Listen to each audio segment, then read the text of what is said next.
انا ما اعرفش اذا كان الكابتن وليد سليمان كان قصده ان هو يعورني ولا لا. انا مش هخش جوه نيه وليد سليمان وجوه نيه كل لعيب اعرف هو التدخل بتاعه ده كان مقصود ولا مش مقصود. كل واحد بيلعب في نادي وبيلعب في كيان بيموت نفسه عشان الكيان بتاعه، بيموت نفسه عشان النادي بتاعه، وده مش دفاعا عن وليد سليمان، انا ما بدافعش عنه.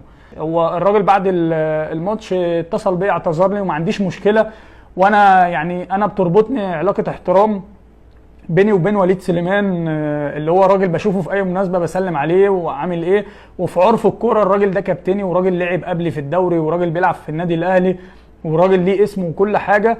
انما انا مفيش بيني وبينه صحوبيه، يعني احنا مش صحاب بره الكوره قوي يعني عشان اطلع ادافع عنه، ولا احنا اعداء علشان اطلع انتقده وابقى متغاظ منه بقى واطلع اقول ان الراجل ده سبب في اصابتي وسبب ان هو يعطلني ويعطل مسيرتي. لا انا الحمد لله انا اصلا ما جاليش رباط صليبي، يعني انا اساسا ما اتصبتش بالرباط الصليبي عمري في حياتي الحمد لله.